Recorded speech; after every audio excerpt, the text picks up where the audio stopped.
You, John Fitzgerald Kennedy, do solemnly swear I, John Fitzgerald Kennedy, do solemnly swear that you will faithfully execute the office of President of the United States that I will faithfully execute the office of President of the United States and will, to the best of your ability, and will, to the best of my ability, preserve, protect, and defend the Constitution of the United States. preserve, protect, and defend the Constitution of the United States. So help you God.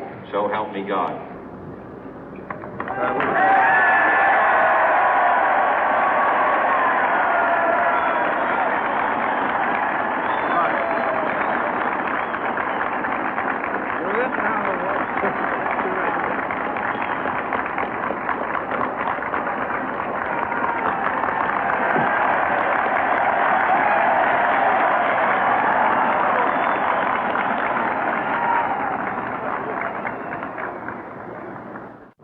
Vice President Johnson, Mr. Speaker, Mr. Chief Justice, President Eisenhower, Vice President Nixon, President Truman, Reverend clergy, fellow citizens.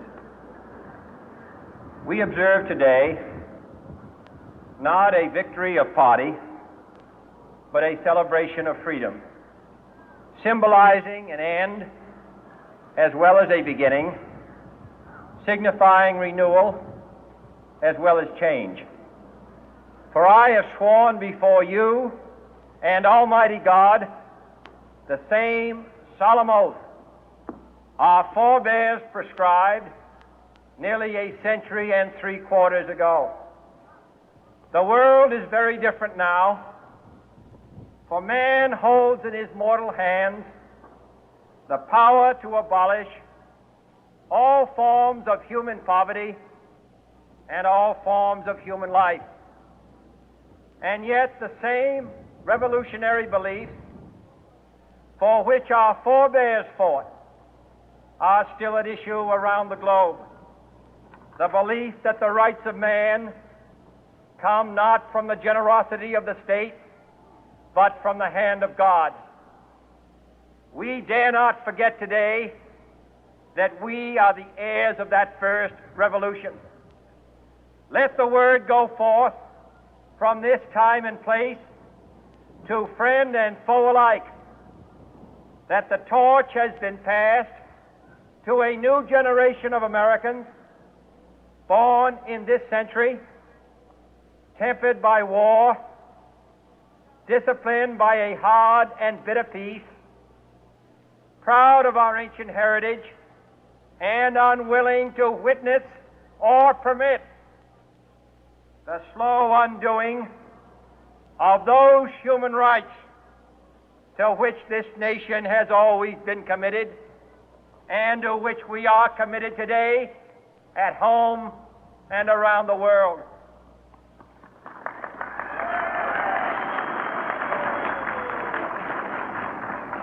Let every nation know, whether it wishes us well or ill, that we shall pay any price, bear any burden, meet any hardship, support any friend, oppose any foe to assure the survival and the success of liberty.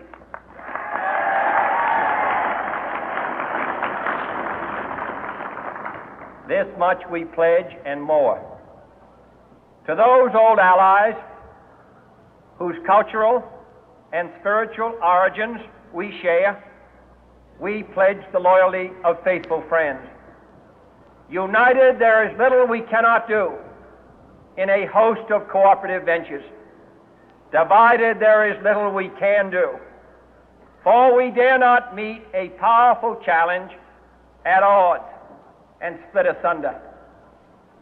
To those new states whom we welcome to the ranks of the free, we pledge our word that one form of colonial control shall not have passed away, merely to be replaced by a far more iron tyranny.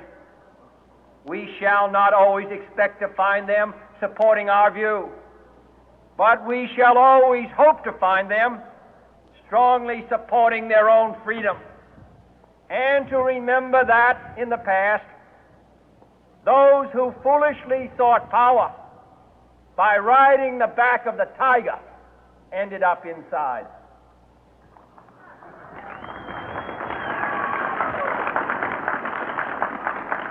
To those people in the huts and villages of half the globe struggling to break the bonds of mass misery, we pledge our best efforts to help them help themselves for whatever period is required, not because the communists may be doing it, not because we seek their votes, but because it is right.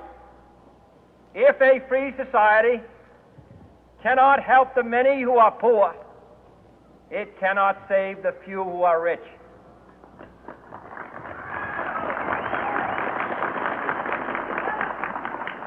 To our sister republics south of our border, we offer a special pledge to convert our good words into good deeds, in a new alliance for progress, to assist free men and free governments in casting off the chains of poverty.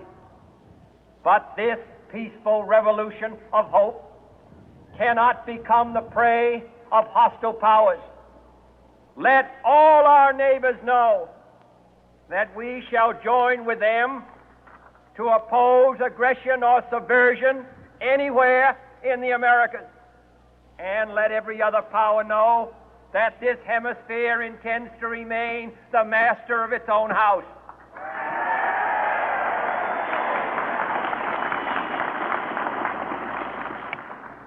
To that World Assembly of Sovereign States, the United Nations, our last best hope, in an age where the instruments of war have far outpaced the instruments of peace, we renew our pledge of support to prevent it from becoming merely a forum for invective, to strengthen its shield of the new and the weak, and to enlarge the area in which its writ may run.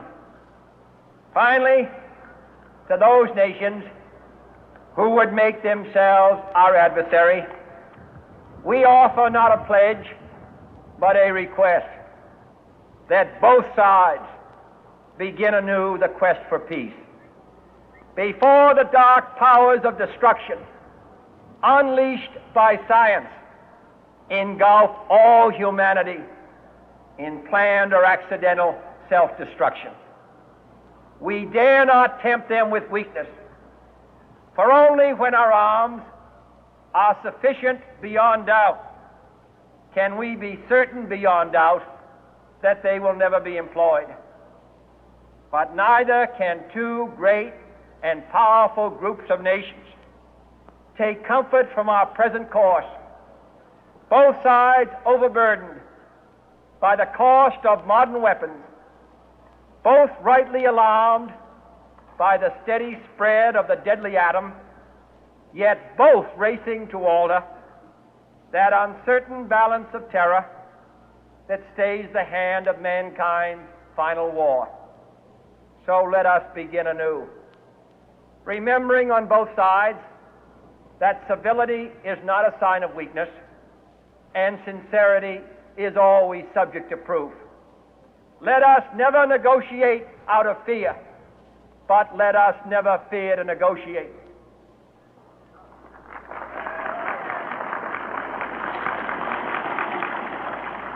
Let both sides explore what problems unite us, instead of belaboring those problems which divide us. Let both sides, for the first time, formulate serious and precise proposals for the inspection and control of arms, and bring the absolute power to destroy other nations under the absolute control of all nations.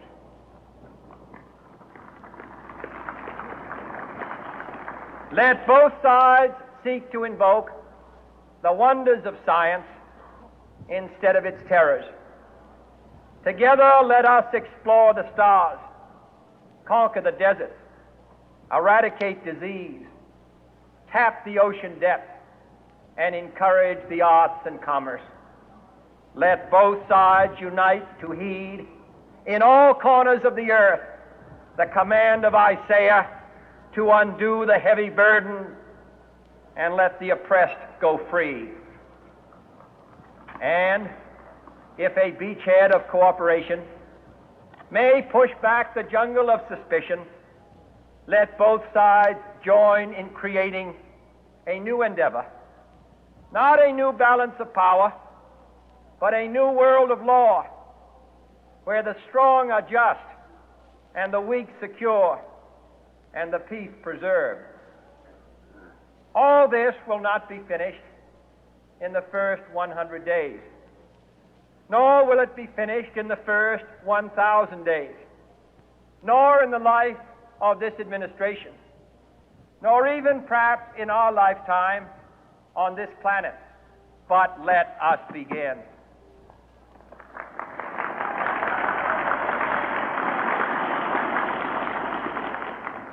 In your hands, my fellow citizens, more than mine, will rest the final success or failure of our course.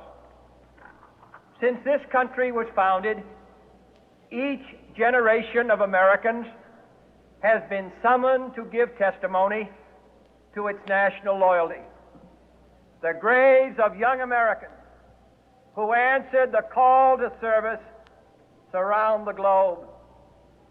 Now the trumpet summons us again, not as a call to bear arms, though arms we need, not as a call to battle, though in battle we are, but a call to bear the burden of a long twilight struggle, year in and year out, rejoicing in hope, patient in tribulation, a struggle against the common enemies of man, tyranny, poverty, disease, and war itself. Can we forge against these enemies a grand and global alliance, north and south, east and west, that can assure a more fruitful life for all mankind? Will you join in that historic effort?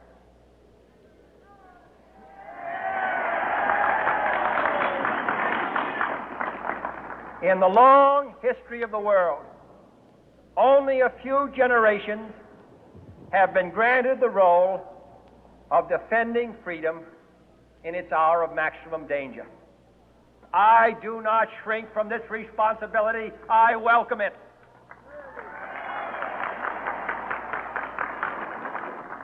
I do not believe that any of us would exchange places with any other people or any other generation.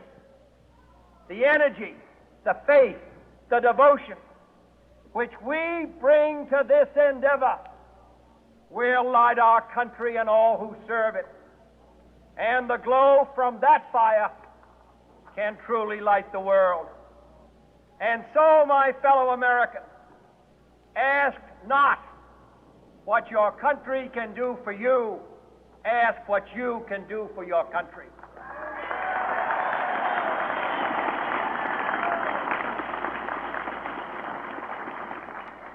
My fellow citizens of the world, ask not what America will do for you, but what together we can do for the freedom of man.